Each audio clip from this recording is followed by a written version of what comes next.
Tayo po ay nagpapatuloy pa rin sa ating serye upang maunawaan po natin kung ano po ba ang mga katotohanan sa Ebanghelyong ating tinanggap.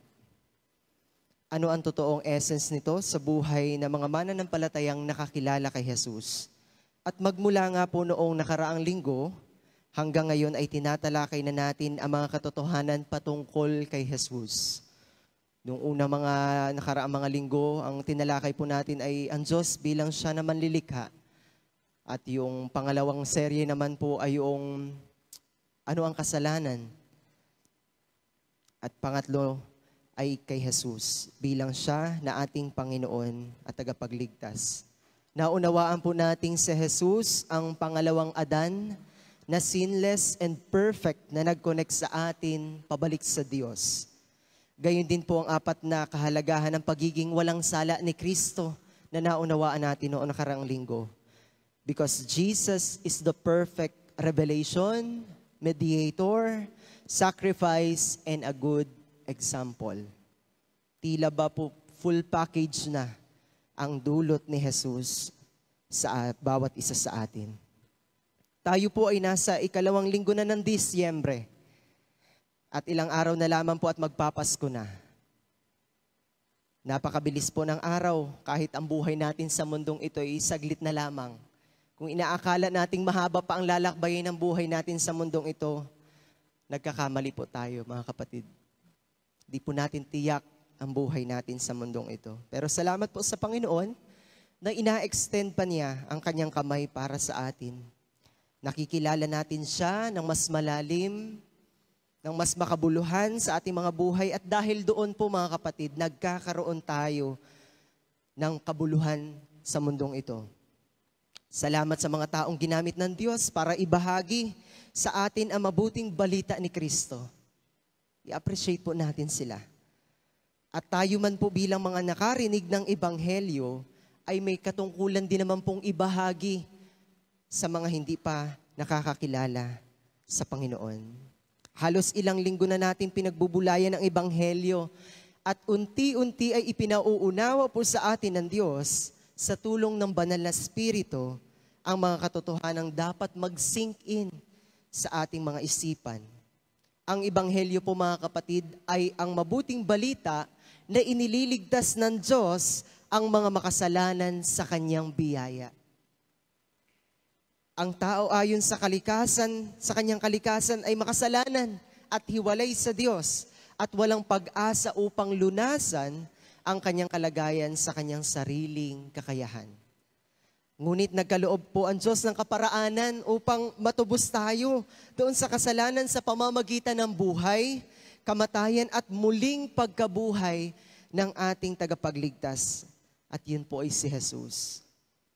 Sa Ebanghelyo po mga kapatid, ang Diyos sa kanyang kahabagan ay nagbigay ng lunas para sa napakalaking problema ng sangkatauhan. Si Jesus ang naging kahalili para sa atin. Sa halip na tayo ang magbata, ay siya ang nagbata para sa atin. Isinugo ng Ama upang bayaran ng ating mga kasalanan sa pamamagitan ng paghahandog ng kanyang buhay sa krus. Ito po ang esensya ng Ebanghelyo na ipinangaral ni Pablo sa mga taga-Korinto. Ipiniliwanag niya sa 1 Corinthians chapter 15, verse 2 to 4, ang tatlong elemento ng Ebanghelyo, ang kamatayan, paglilibing, at pagkabuhay na muli ni Kristo sa krus alang-alang sa atin. Ang sabi po doon, naliligtas kayo sa pamamagitan nito kung matatag ninyong pinanghahawakan ang salitang ipinangaral ko sa inyo. Maliban na lamang kung walang kabuluhan ang inyong pagsampalataya, sapagkat ibinigay ko sa inyo bilang pinakamahalaga sa lahat ang tinanggap ko rin, na si Kristo'y namatay dahil sa ating mga kasalanan tulad ng sinasabi sa kasulatan. Inilibing siya at muling nabuhay sa ikatlong araw tulad din ng sinasabi sa kasulatan.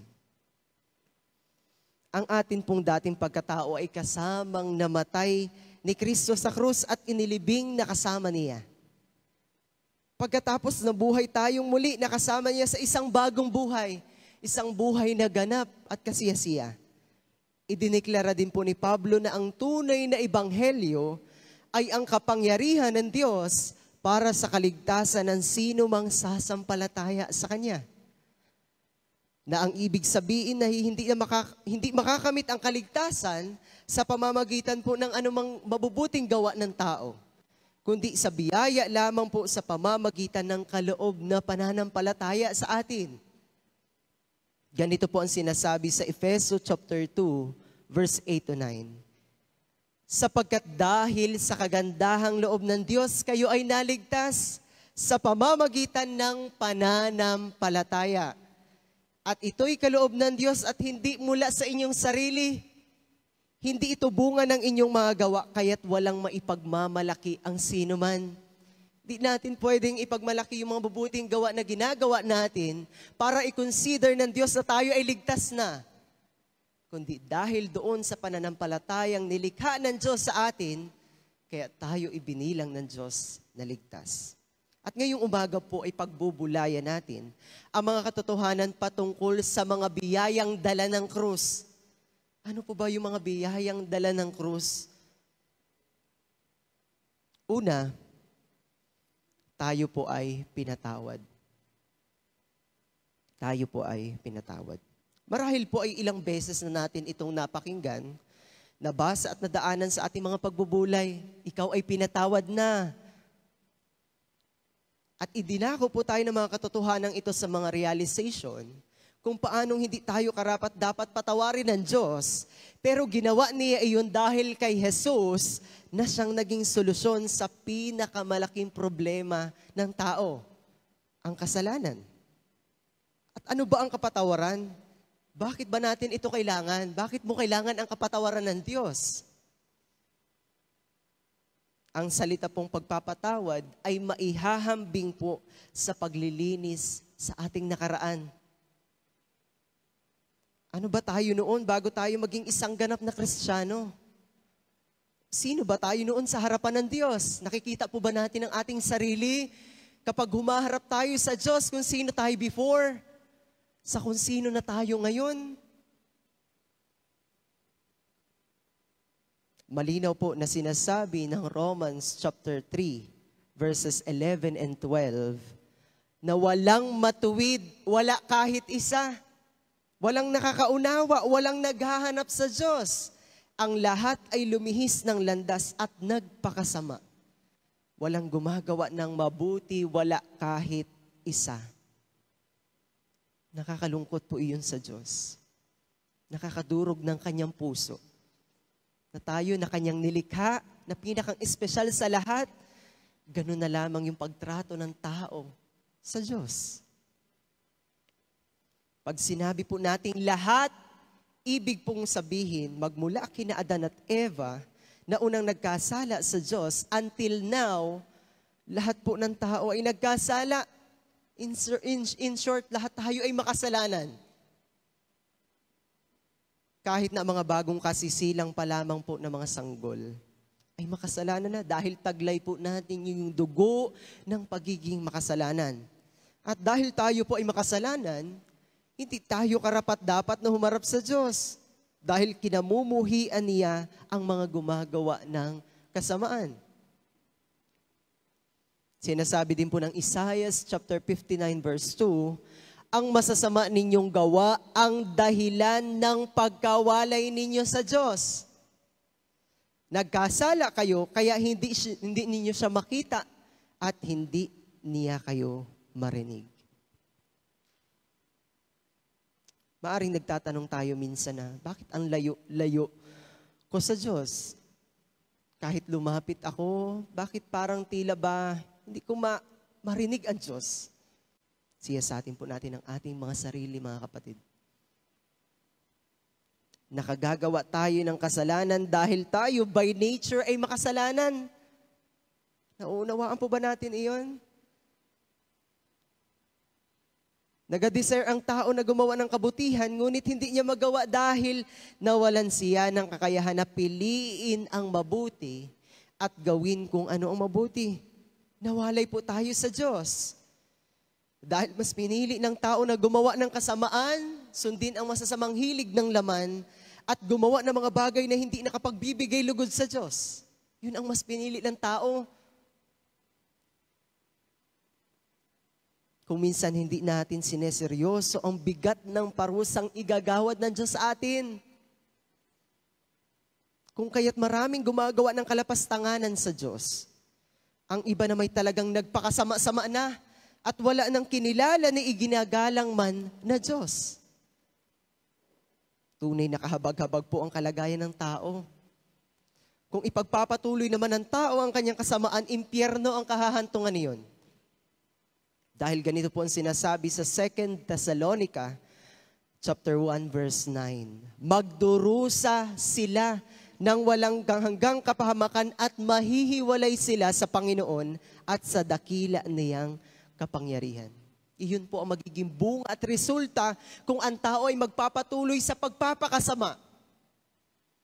Hindi lamang po pagkapahamak sa lugar ng impyerno ang kahahantungan ng tao, kundi habang buhay na pagkahiwalay sa Diyos. Kapag naroon na po ang tao sa impyerno, never na niyang mababago pa ang kanyang buhay. Never pa niyang mababago ang direksyon ng kanyang buhay. Ngunit ang ating Diyos po ay mapagmahal at mahabagin. Tulad nga po dun sa awit kanina, habang hindi karapat-dapat pag-ukulan ng habag at wagas mong pagsinta. Nauunawaan po ba natin kung gaano tayo inibig ng Diyos? Kung gaano tayo kinahabagan ng Diyos? Ang ating Diyos po ay mapagmahal at mahabagin. Handa niya tayong patawarin sa ating mga kasalanan. Sinasabi po sa 2 Pedro chapter 3, verse 9, hindi nagpapabaya ang Panginoon sa pagtupad ng kanyang pangako, gaya ng inaakala ng ilan. Ang totoo'y binibigyan lamang niya ng pagkakataon ang lahat na manumbalik sa kanya, sapagkat ayaw niyang mapahamak ang sinuman. Kahit gano'n na po ang ginawa ng tao sa Diyos, andun pa rin ang puso ng Diyos na, anak, gusto kitang ibalik sa akin. Anak, may pag-asa ka pa. Binibigyan ka pa ng pagkakataon. At gano'n ang Diyos. Nais ng Diyos sa patawarin tayo, kaya gumawa siya ng paraan upang makamta natin iyon. Hindi tayo hinayaan ng Diyos na mapahamak. Tila maibahahambing po natin ang ginawa ng Diyos sa isang anak na mas piniling gawin ang nais niya, nagpakalayo-layo, nagpakasama-sama. Ngunit nang ma-realize niya ang kanyang pagkakamali, siya'y bumalik sa pag-asang siya'y tatanggaping muli. At hindi nga siya nabigo. Muli siyang tinanggap ng kanyang ama at sinabing, halika anak. Handa kitang patawarin sa iyong mga nagawa. Ngunit higit pa po doon ang ginawa ng Diyos. At isang malaking biyaya at pag-asa ang ginawa ni Jesus sa krus para sa kaligtasan ng bawat isa sa atin. Magmula po doon sa kalagayang halos mawasak ang puso ng Diyos sa mga kasalanang ginawa natin, naroon pa rin po ang kabutihan niya para abutin tayo at bigyan ng pagkakataong magbagong buhay at manumbalik ang ating kaugnayan sa Kanya. Ang karapat-dapat po na kabayaran para sa ating mga kasalanan ay kamatayan. At sinasabi po yun ng unang bahagi ng Romans chapter 6, verse 23. Sapagkat ang kabayaran ng kasalanan ay kamatayan. Walang hanggang kamatayan ang naging bunga ng ating kasalanan. Tiyak na kapahamakan po ang pupuntahan natin kung tayo ay magpapatuloy doon. At ayon po sa plano ng Diyos, ang Diyos ay naging tao. At yun ay si Jesucristo. Doon sa krus, namatay siya, sapagkat binayaran niya ang parusa na tayo ang dapat na tumanggap dahil sa ating mga kasalanan at pagsalangsang sa Kanya. Ang kamatayan po ni Jesus ang siyang naging daan upang mapatawad ang kasalanan ng mga tao sa mundo. Siya po ang nagbata sa halip na tayo. Sinasabi po ng 1 John chapter 2, verse 2, Siya mismo ang ibinigay na handog para sa kapatawaran ng ating mga kasalanan. At hindi lang ng ating mga kasalanan, kundi pati na rin ang kasalanan ng buong mundo. Hindi lamang sa iisang tao lamang siya nagpatawad ng kasalanan, kundi sa bawat isa sa atin, lahat ng tao sa mundo. Muling nabuhay si Jesus mula sa mga patay at ito isang katibayan na napagtagumpayan niya ang kasalanan at ang kamatayan. Purihin po ang Diyos dahil sa kanyang kamatayan at muling pagkabuhay na mag-uli. Dahil ito ang ikalawang bahagi ng Romans chapter 6 verse 23 na nagkatotoo ang kaloob ng Diyos ay buhay na walang hanggan sa pamamagitan ni Kristo Jesus na ating Panginoon. Yun ang nakamta natin. Dahil sa ginawa ni Kristo. Gusto mo bang mapatawad ng Diyos ang lahat ng iyong kasalanan? Ang kapatawaran ay maaangkin mo kung mananampalataya ka kay Hesus Kristo bilang iyong tagapagligtas.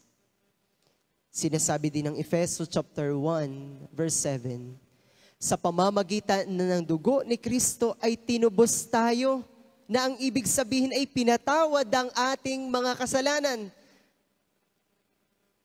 Ginawa niya ito ayon sa kadakilaan ng kanyang biyaya na ipinagkaloob sa atin.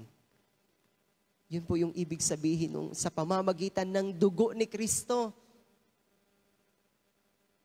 na inialay para sa kapatawaran ng ating mga kasalanan. Binayaran po ni Jesus ang ating mga pagkakasala upang tayo ay mapatawad ng Diyos.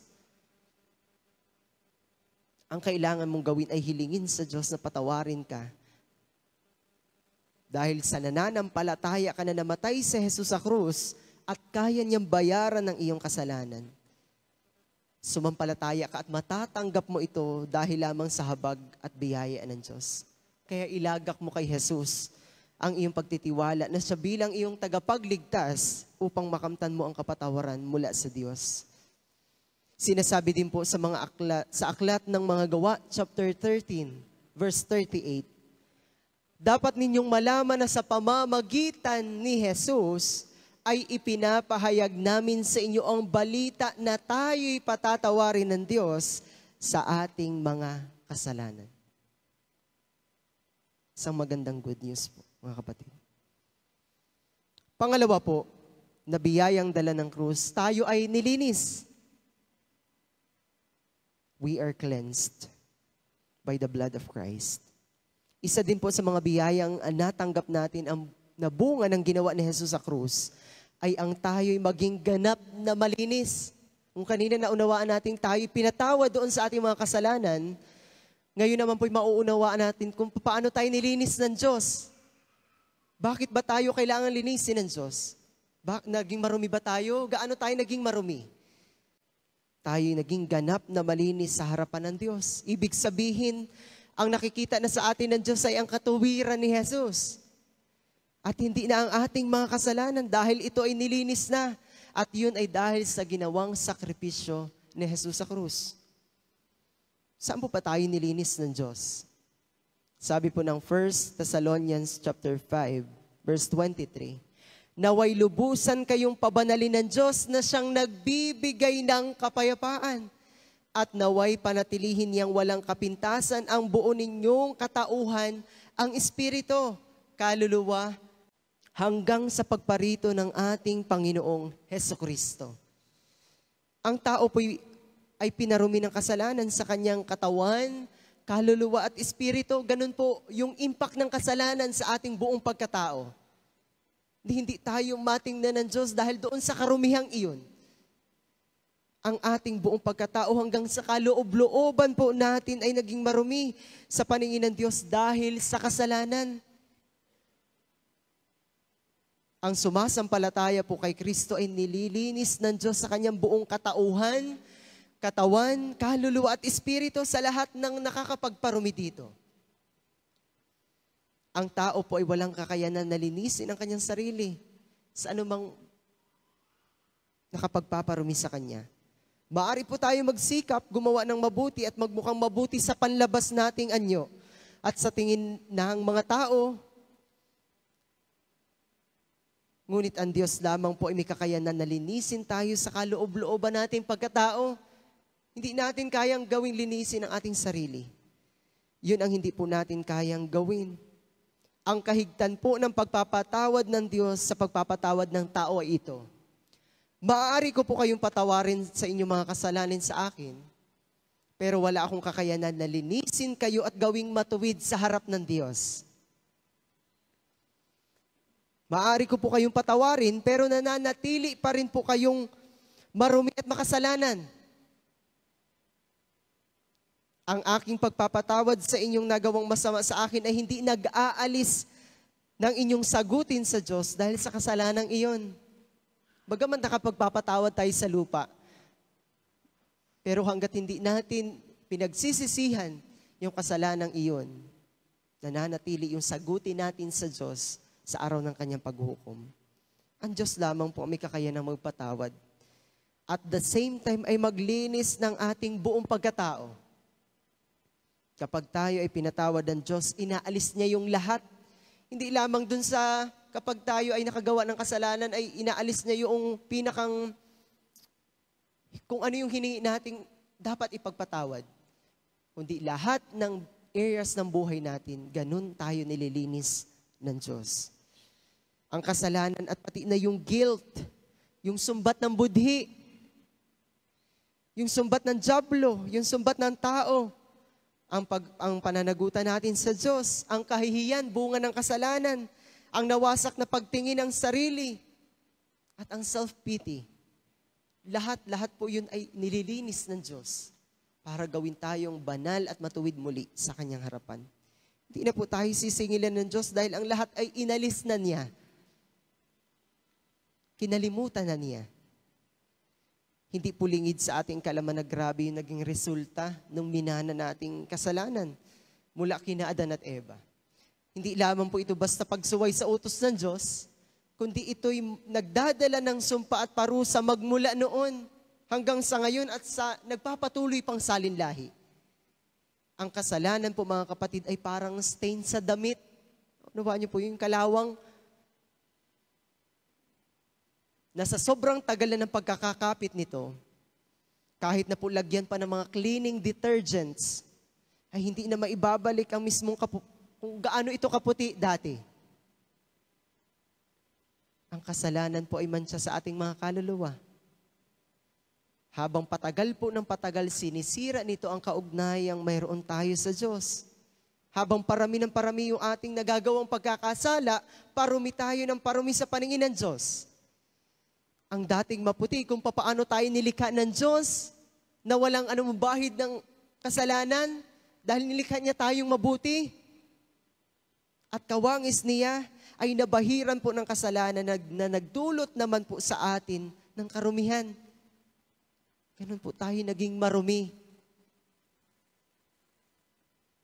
Maliban pong ang Diyos ay gumawa sa tao, saka pa lamang nito marirealize na siya ay lubhang makasalanan. Hindi po ba hindi natin napapansin yung kasalanan nating nagawa before?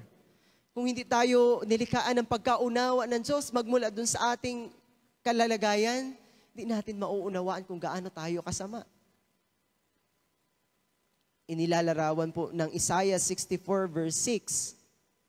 Kung gaano tayo karumi dahil sa kasalanan, dahil ganito po ang sinasabi, lahat tayo'y naging marumi sa harapan ng Diyos. Ang mabubuting gawa natin, maruruming basahan ang katulad. Saan po inihambing yung ating mga mabubuting gawa?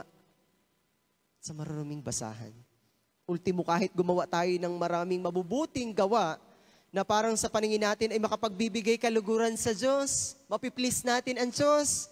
Ngunit sa Diyos, kung siya ang titingin noon, ang mga mabubuting gawa na ito ay maruming basahan lamang po ang katulad.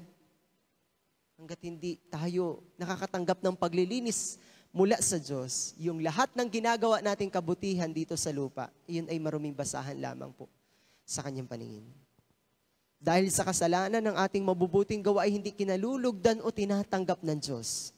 Hanggat walang ganap po na paglilinis mula sa Kanya, hindi nga kalulugdan niya iyon.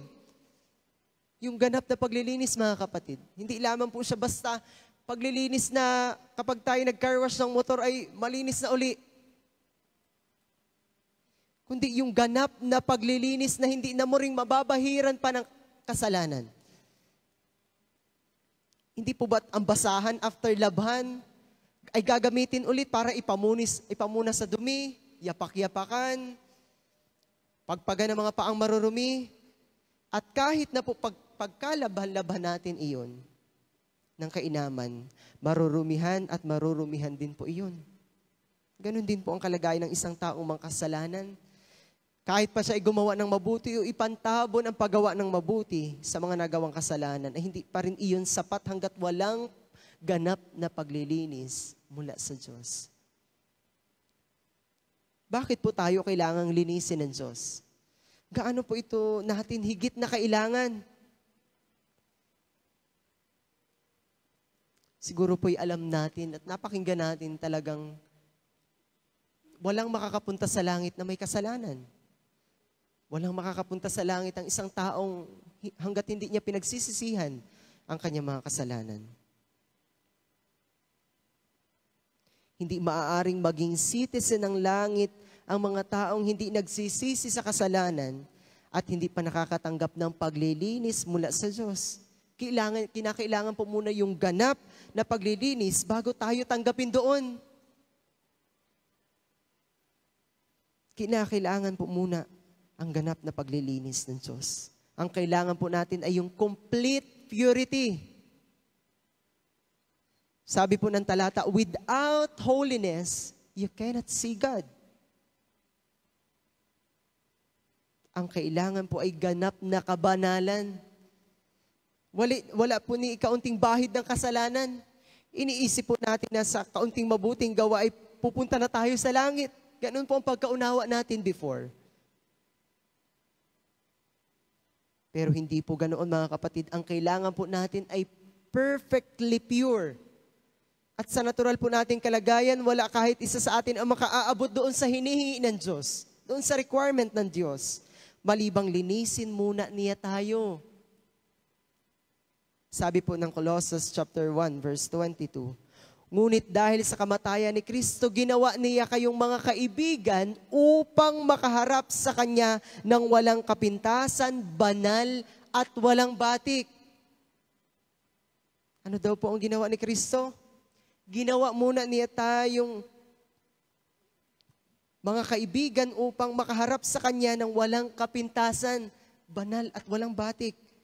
Makaharap lamang po tayo sa Diyos ng walang kapintasan, banal at walang batik sa pamamagitan po ng sakripisyo at kamatayan ni Jesus sa krus. Sa atin pong pakikipag-isa lamang kay Kristo, tayo nagiging lubos na malinis, walang batik, walang kapintasan at banal. Ganun po ang nalilikha kapag pinapaniwalaan natin at sinasampalatayanan natin yung ginawa ni Kristo sa krus. Ang kanyang dugo na nabuhos sa krus ang naglilinis po sa atin sa lahat ng ating mga karumihan. Ito ang hindi po natin kayang gawin. Hindi natin kayang linisin ang ating sarili dala ng kasalanan. Ang Diyos na rin po mga kapatid ang gumawa ng paraan upang tayo ay maging malinis. Ganito po ang sabi niya sa Isaiah chapter 1 verse 18. Halikayo at tayo'y magpaliwanagan. Yung paanyayang iyon ng Diyos ay nagpapahiwatig na kaya kong linisin ang inyong mga kasalanan. Ipinakita ng Diyos ang kanyang kahabagan at labis na pagmamalasakit sa atin. Bagamat hindi tayo karapat-dapat tumanggap ng ganoong biyaya mula sa Kanya, maghiliw ang Diyos na inaanyayahan tayong manumbalik at isettle ang lahat ng issues dulot ng kasalanan sa ating buhay at makipagpaliwanagan sa Kanya. Dugtong pa niya, gaano man kapula ang inyong mga kasalanan, kayo'y aking papuputiin tulad ng yelo o bulak. Kayo po ng Diyos na gawin tayong kasing puti ng niebe o bulak. Kaya niyang linisin lahat at gawin tayong busilak sa kaputian. Nasa atin po ang choice kung lalapit tayo sa Kanya, makikipagpaliwanagan sa Kanya, hihingi ng biyaya sa Kanya, magpapakumbaba sa Kanyang harapan. Walang anumang kasalanan, gaano man ito karumi, karami, kaliit o kalaki, ang hindi kayang patawarin ng Diyos. Tapat po ang Diyos sa Kanyang mga salita. Kaya't maaasahan po talaga natin ito at mapapanghawakan. Can you imagine mga kapatid, sa kabila ng ating karumihan na itinulad sa maruming basahan, ang ginamit pa po na sa salita sa English ay scarlet at crimson. Mga matitingkad na kulay pula. Ang Diyos ay may kakayanang gawin tayong maputing-maputi o gawing malinis na parang hindi nabahiran ni gapitak na mantsa o ni gatultok na dumi. Iyon po ang paglilinis na ang bisa ay tumatagal. Hindi lamang po sa oras na tayo ay lumapit sa Kanya upang magpalinis, kundi dahil sa bisa ng ginawa ni Kristo sa krus, tayo ay paulit-ulit na nililinis every time na tayo ay magkakasala at magsisisi. Ngunit wag naman po nating aabusuhin yung kagandahang loob na iyon ng Diyos. Kundi pagsisikapan pa rin nating gawin kung ano yung kalugod-dugod sa Kanya at nakapagbibigay ng kalwalhatian sa Kanya. Sinasabi po ng 2 Corinthians chapter 5, verse 17, kaya't kung nakipag-isa na kay Kristo ang isang tao, isa na siyang bagong nilalang. Wala na ang dati niyang pagkatao, sa halip, ito'y napalitan na ng bago. Nagiging ganap tayong malinis sa harapan ng Diyos nung tayo ay nakipag-isa kay Kristo. The moment na ang tao ay makipag-isa kay Kristo at manampalataya sa ginawa niya. At sa pakikipag-isa po nating iyon, taglay na natin yung bagong pagkatao na binihis sa atin ni Jesus. Kung dati hindi natin kayang mamuhay sa kabanalan, ngayon binihisa na tayo ng bagong pagkatao na may kakayanang magnasa na gawin ang kalooban ng Diyos. Kung gayon, hindi na dapat po makamundo ang ating pamumuhay. Kung tayo nilinis na ng Diyos, ang dapat na nakikita na sa atin ay yung pamumuhay na naaayon sa mga iniligtas ng Diyos. Nalibing nakasama ni Kristo ang ating lumang pagkatao at kagaya ng pagkabuhay na muli ni Kristo, tayo ay muling binuhay kasama niya upang tayo rin po ay magkaroon ng panibagong buhay sa Kanyang kaharian. Lumikha po ang Diyos ng isang pagkataong naiiba at bago. Ang bagong pagkatao po ay kumpletong bago. Nilikha ng Diyos mula sa wala, gaya ng paglikha ng Diyos sa buong nilikha mula sa wala. Tanging ang manlilikha lamang po ang may kakayanang gawin ang ganitong kahangahangang gawa. Dahil tayo ay mga rebelde sa Diyos, gumagawa ng pawang maibigan natin ang walang pakundangan sa Kanya, hindi natin iniisip ang Diyos bago natin gawin ang mga bagay-bagay. Ngunit salamat sa Diyos, namatay na ang dating bagay at ipinakong kasama ni Kristo sa krus, kasama ang ating makasalanang kalikasan. Wala na makasalanang kalikasan, kasabay ng pagkawala ng dati, ito'y napalitan na ng bago. Kung dati tinitingnan tayo ng Diyos na marumi, nung tayo'y sumampalataya kay Jesus at naging ganap yung kaligtasan natin, nung pinanghawakan natin, yung kaligtasang mayroon tayo sa Kanya, napalitan na ng bago yung dati nating pagkatao. Ang bagong silang na kaluluwa ay nagagalak sa mga bagay tungkol sa Diyos at kinamumuhian ang mga bagay ng mundo at ng laman. Ganon yung bagong pagkatao, yung paglilinis na ginawa ng Diyos sa atin. Hindi lamang po tinubos ng dugo ni Kristo ang mga mananampalataya mula sa kasalanan at walang hanggang parusa, kundi ang Kanyang dugo ang lumilinis sa ating puso't isip upang talikdanan natin ang mga gawang walang kabuluhan at paglingkuran ang Diyos na buhay, na sinasabi ng Hebreo chapter 9, verse 14. Hindi lamang po yung tinubos tayo ng dugo ni Kristo, kundi yung dugo niya ang luminis sa atin, yung ganap na luminis sa ating puso't isipan, upang talikdan na natin yung dati nating pagkatao at paglingkuran natin, yakapin natin yung bagong buhay na meron tayo kay Jesus. Ang pinanghugas po sa ating mga kasalanan ay ang kanyang banal na dugo o yung tinatawag sa English na internal cleansing. At ang paglilinis ding iyon na ginawa ni Jesus ay progressive, mga kapatid.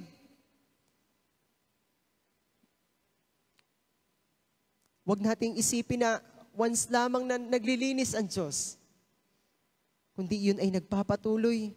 Ibig sabihin, makagawa man tayo ng kasalanan, ngunit kung tayo ay lalapit sa Diyos, aaminin iyon ng buong puso at magbabalik loob sa Kanya, tatalikdan na yung kasalanan ginawa natin. Nagpapatuloy po ang kanyang mahabaging biyaya upang tayo ay linisin sa lahat ng ating karumihan sapagkat siya ay banal at matuwid. Ito'y nangangahulugan na hindi lamang tayo lumaya mula sa paghahandog ng mga handog na hayop na wala naman po tayo mapapakinabang doon. Na ginagawa doon sa lumang kautusan, kundi lumaya din tayo mula sa mga walang kabuluhan at walang pakinabang na gawa ng laman upang mabigyang kasiyahan natin ang Diyos. At dahil tinubos tayo ng dugo ni Kristo, tayo ngayon ay bagong nilalang na. At sa pamamagitan ng kanyang dugo, pinalaya na tayo mula sa kasalanan upang maglingkod sa buhay na Diyos. Lumuluwalhati sa Kanya at masiyahan sa Kanya magpakailanman. Pangatlo po at panghuling biyayang dala ng krus ay tayo ay iniligtas. We are saved by the grace of God. Isang magandang katayuan po ang mayroon na tayo sa Diyos. Tayo pinatawad, tayo nilinis, tayo iniligtas. After tayong patawarin at lilinisin mula sa ating mga kasalanan, ay nariyan din po ang tiyak na kaligtasan sa kaparusahang igagawad ng Diyos sa araw ng paghuhukom. Alam niyo po ba mga kapatid na ang kaligtasan ay pagkalibre mula doon sa panganib at pagdurusa? Dahil nangangahulugan din ito ng pag-iingat at pag-aalis sa atin ng Diyos sa panganib. At yun ay ang mapunta sa lugar ng impyerno. Inilipat po tayo mga kapatid ng Diyos doon sa kalagayan na napapahamak patungo sa isang buhay na spiritually secured dahil kay Jesus. Iniligtas din tayo ni Jesus sa puot ng Diyos doon sa paglalapat po ng kanyang parusa sa mga makasalanan. Ganito po ang sinasabi sa Romans chapter 5 verse 9. Romans chapter 5 verse 9. Yamang sa pamamagitan ng kanyang dugo, tayo ngayon ay napawalang sala, lalong tiyak na maliligtas tayo sa puot ng Diyos. Labis po na napupuot ang Diyos sa kasalanan dahil ang liwanag po ay kontra doon sa kadiliman. Napapawalang sala tayo kung ganap ang pananampalataya natin kay Jesus at kung talagang pinatawad at nilinis na tayo niya sa lahat ng mga gawa nating pagkakasala sa Kanya. At kung babalikan po natin ang mga panahon nang mapakinggan natin ang mabuting balita ng kaligtasan, ang Ebanghelyo, malinaw po na itinuro ni Jesus sa John 3:16 na ililigtas niya ang sino mang mananampalataya sa Kanya. Kabilang po doon sa sino man sa talatang ito ang lahat ng tao sa mundo. Ang imbitasyon ay hindi sa iilan lamang, kundi para sa lahat ng taong nais na sumampalataya sa Kanya. Walang limit po ang mga taong nais magtamo ng kaligtasan. Ang iba po ay palagay loob at naniniwalang ang paggawa ng mabuti ay siyang nakapagliligtas.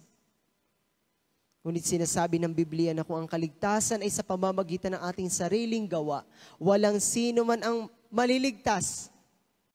Talagang hindi matutumbasan ng anumang mabubuting gawa para lamang tayo ay patawarin ng Diyos upang takpan ang ating ginawang kasalanan. Hindi natin kayang iligtas ang ating sarili. Sa halip naranasan natin ang kaligtasan na tayo'y sumampalataya kay Jesus.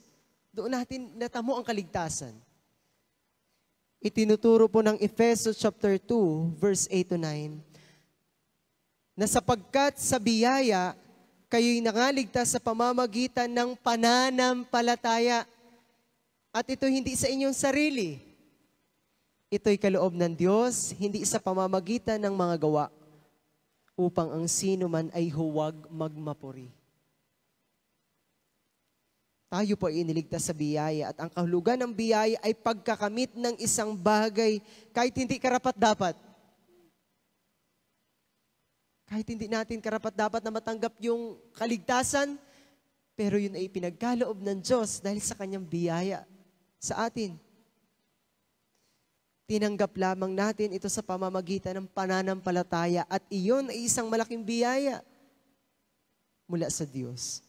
Sapat po ang biyaya ng Diyos upang tubusin ang lahat ng ating mga kasalanan. Dahil ganito po ang sinasabi ng Romans chapter 5 verse 20. Nang magkaroon ng kautusan, dumami ang pagsuway. Ngunit sa pagdami naman ng mga pagsuway ay lalong sumagana ang kagandahang loob ng Diyos. Nakakamangha ang Diyos.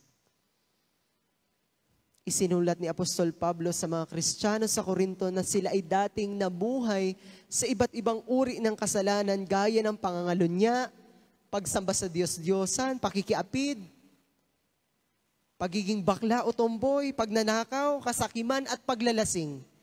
Ngunit sinabi din sa kanila ni Pablo pagkatapos nilang maligtas, at ganyan ang mga ilan sa inyo.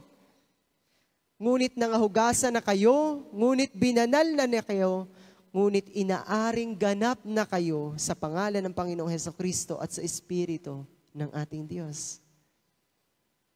Iyon pong salitang inaaring ganap ay nangangahulugan na nagkasala, ngunit itinuturing ng Diyos na parang hindi nagkasala.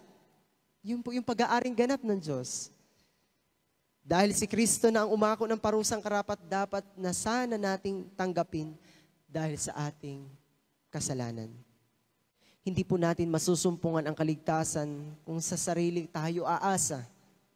Ang Ebanghelyo po ay nagsasabing iisa lamang po ang daan sa kaligtasan at iyon ay sa pamamagitan lamang ni Jesus. Ang iba pang naiisip natin mga pamamaraan ay walang magagawa para tayo ay iligtas sa ganap na kaparusahan sa impyerno.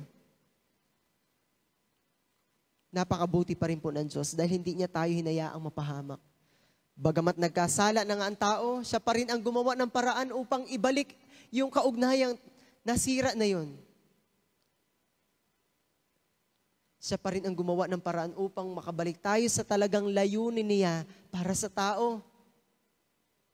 Ang tayo ay makapiling niya doon sa kanyang kaharian. Kaya biyaya po talagang maituturing ang pagdating ni Jesus sa mundo bilang solusyon sa napakalaking problema natin. Kahit masakit para sa Ama na ibigay ang kanyang bugtong na anak, ngunit alang-alang sa kaligtasan ng lahat, ibinuhos pa rin niya ang kanyang pagkalinga at pagmamahal sa atin. Sa parusang kamatayan na tayo dapat ang dumanas, si Jesus ang bumata ng lahat. Upang sa pagsasakripisyo niyang iyon, ay matamo po natin ang ganap na kaligtasan para sa ating kasalanan. Nais po ng Diyos na magkaroon tayo ng katiyakan sa ating kaligtasan. Hindi natin maisasabuhay ang ating buhay bilang isang Kristiyano kung sa bawat araw na ginawa ng Diyos ay patuloy tayong nag-aalinlangan at nag-aalala sa mundong ito kung tayong ligtas na. Iyan po ang dahilan kung bakit napakalinaw na inihayag ng Biblia ang plano ng kaligtasan. Sumampalataya ka kay Jesus, maliligtas ka. Ikaw ba ay naniniwala na si Jesus ay siyang tagapagligtas ng iyong buhay? Na siya'y namatay sa krus para bayaran ang iyong mga kasalanan? Ikaw ba ay tunay na nagsisisi sa iyong mga kasalanan at tunay na sumasampalataya sa Kanya lamang para sa iyong kaligtasan? Kung ang kasagutan mo, kapatid, ay oo, ikaw nga ay ganap na ligtas na. Ang ibig sabihin ng katiyakan ay pagtitiwala sa kabila ng mga pag-aalinlangan. Gusto ng Diyos na tiyak tayo, na natiyak natin sa ating sarili na sa pamamagitan ng pagsampalataya ko kay Jesus, ay ganap yung kaligtasang natanggap ko. At yun ang gusto ng Diyos. Maging malinaw sa atin at tiyak sa atin yung kaligtasang tinanggap natin mula sa Kanya. At mula doon sa katiyakang iyon, nagtitiwala tayo sa Diyos nang walang pag-aalinlangan. Pinanghahawakan natin yung pangako na yun na, Panginoon, sinabi mong kapag ako'y sumampalataya sa iyo, ay lilinisin mo ako at tiyak yung kaligtasan na tinanggap ko mula sa iyo. Sa pamamagitan po ng pagtanggap ng buong puso sa salita ng Diyos, sa ebanghelyong ating natanggap, maaari kang magtiwala sa kabila ng iyong pag-aalinlangan, sa katotohanan ng iyong walang hanggang kaligtasan. Makakamit po natin ang biyayang dala ng krus kung mauunawaan natin ang ginawang pagliligtas sa atin ng Diyos sa kabila ng ating pagiging makasalanan. Tanging ang Diyos lamang po ang makapagliligtas sa atin at yun ay sa pamamagitan ni Jesus. At sa akin pong pagtatapos, ang pinakamalaking problema po talaga ng tao, walang iba kundi ang kasalanan. At yun po ay natuldukan dahil sa sakripisyong ginawa ni Jesus sa krus. Ang biyaya po ng dala ng krus ay naghatid sa atin ng napakalaking pag-asa at pagpapala. Isipin po natin mga kapatid, kung hindi tayo kinalingan ng Diyos, kung hindi niya tayo kinahabagan, kung pinabayaan niya tayo dahil doon sa ating katigasan ng ulo, at kung hinayaan niyang magpakasama-sama tayo, nakakaawa po ang kahahantungan natin. Sinasabi ng 2 Thessalonica, chapter 1, verse 9, ang kahahantungan ng isang taong ayaw magsisi sa kanyang kasalanan ni kumilala sa Diyos. Magdurusa sila ng walang hanggang kapahamakan at mahihiwalay sa Panginoon at sa kanyang kapangyarihan. Gusto ko pong sabihin na maikli lang ang buhay. Ang desisyon ay nakasalalay sa ating mga pagpapasya. Ang buhay natin sa hinaharap ay nakasalalay sa kung paano tayo tutugon sa mensahe ng Ebanghelyo. Bagamat maraming mga Kristiyano ang tumanggap sa Ebanghelyo, pero gaano ba yun kadikit, gaano ba yun kalalim sa buhay niya? Bilang lamang po ang mga araw natin dito sa mundo. Ang lahat ay planado na ng Diyos, and even yung buhay natin. Naniniwala po ba kayo kung sasabihin kong ang nagpapatuloy po nating buhay sa mundong ito ay biyaya? Hindi lahat po ng nabubuhay sa mundong ito ay makakasumpong ng magandang balita ng kaligtasan. Mapalad ka kapatid. Mapalad tayo.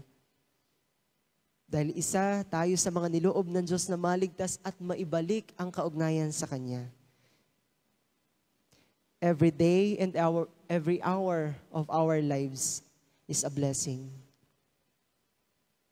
Kung itinuturing nating biyaya ang bawat bukas habang nandito pa tayo sa mundong ito, Jesus wants us to remember what He has done for us as sinners. Alalahanin mo ang ginawa ng Diyos sa iyo. Gusto ng Diyos kasabay ng pagpapalang natamo natin nang minsang mag-alay si Kristo ng kanyang buhay para sa atin, ay ang pagsisikap din naman nating mabigyang kaluguran siya sa ating pamumuhay kung paanong ibinihis ng Diyos ang kanyang kabanalan sa atin sa pamamagitan ni Jesus na ating Panginoon at tagapagligtas. Kung paano natin tinanggap yung kapatawaran, yung paglilinis, at yung kaligtasan, naway magdala din po yung katotohanan ng iyon na dapat nating maipamuhay yung pamumuhay na gusto ng Diyos. Kung hindi namatay si Jesus sa krus para sa ating mga kasalanan, walang sino man ang maliligtas at magkakaroon ng isang buhay na ganap at kasiyasiya. Sinabi ni Jesus sa John 14:6, "Ako ang daan, ang katotohanan at ang buhay. Walang makaparoroon sa Ama, kundi sa pamamagitan ko." Sa pangungusap pong ito ng Panginoong Jesus, idineklara niya ang dahilan ng kanyang pagkakatawang tao. kamatayan at pagkabuhay na maguli. At iyon ay upang magkaroon ng daan tungo sa patungo doon sa kaligtasan na walang pag-asang makapunta sa langit sa kanilang sariling kakayahan ng tao. Ini-encourage din po tayo ni Apostol Pablo sa Romans chapter 1, verses 16 and 17. Sabi po niya, hindi ko ikinakahiya ang magandang balita sapagkat ito ang kapangyarihan ng Diyos para sa kaligtasan ng bawat sumasampalataya. Unay sa mga Hudyo at gayon din sa mga Griego. Sapagkat sa magandang balita ay ipinapakita kung paano itinutuwid ng Diyos ang kaugnayan ng tao sa Kanya. Ito ay sa pamamagitan ng pananampalataya, buhat sa simula hanggang sa wakas. Tulad ng sinasabi sa kasulatan, ang itinuring ng Diyos na matuwid sa pamamagitan ng pananampalataya ay mabubuhay. Katulad po ni Pablo, mga kapatid, huwag din nating ikahiya ang mabuting balita na ating natanggap mula kay Jesus. Huwag nating maliitin yung mabuting balita na natanggap natin. Sa halip ay ibahagi din natin ito sa ibang tao para sila man ay makasumpong din ng kaligtasan. Para sila man ay makasumpong din ng kapatawaran at paglilinis mula sa Diyos. Kung paano natin ito naranasan, marami po ang napapahamak at hindi pa nakakaalam ng magandang balita. Ibahagi po natin sa kanila ang balita ng pagliligtas ng Diyos na may pag-asa ka pa, kapatid. Naway maipamuhay po natin ang mga katotohanan ito, maibalita natin sa iba, kahit mismo sa ating mga sariling pamilya, na may pag-asa pa. At yun ay masusumpangan lamang kay Jesus, na siyang way upang tayo po ay magkamit ng ganap na kaligtasan.